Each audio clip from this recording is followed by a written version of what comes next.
If you're in a relationship and you're waiting for somebody to change, hoping they will, that's a little more than a red flag. You see, that hope is really just trying to preserve a better future. That is part of the idealization that requires you to use confusion to disconnect yourself from the obviousness of your circumstances in life. People do not change. There's no such thing as change. Let me say that again. People do not change. Now, behaviors can change, sure. But you see, when you're talking about somebody that has an absent character, when you're talking about somebody that does not have empathy, does not demonstrate concern over your well-being, somebody who lacks integrity, those things don't change. You see, somebody's not going to develop empathy for you because empathy is not something you develop.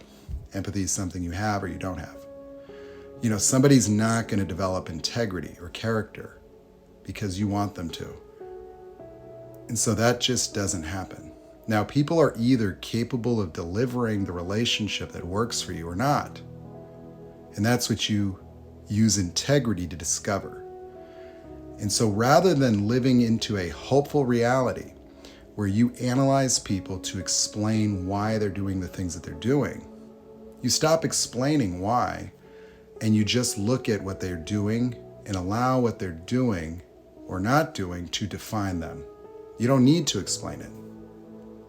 Explaining is how you idealize and transform them into something acceptable. You see, explaining and understanding is how you take the unacceptable and you avoid the triggering collapse of your hopes by then explaining it in a way as to make it excusable to you. So you're analyzing someone else, trying to fix them, trying to prop them up, is you being an enabler. You know, if you need to fix someone else in order to fix yourself, that is a double whammy. Because you see, if their bad behavior is upsetting to you, then what you're trying to do is fix them so that their behavior then will make you happy. And so you're trying to fix yourself by fixing them to fix yourself. And that's never going to work.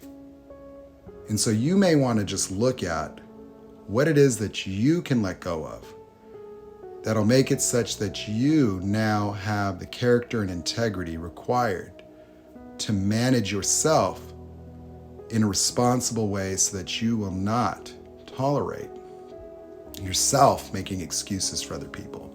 So rather than worry about what they're doing, don't worry about them. Worry about you. Look in the mirror. Ask yourself, why am I willing to tolerate this? And listen to what you say. It's going to sound something like, well, I'm not perfect. Well, nobody's perfect. Oh, maybe I'm not good enough. Maybe there's something wrong with me. If you tolerate someone else on the premise that there's something wrong with yourself, that is why your life will be miserable.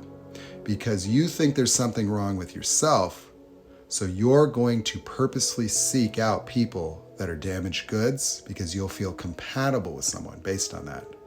They're sharing their trauma, they're sharing their problems. It makes you comfortable because it gets you off the hook because you don't have to be perfect. Well, let me tell you something.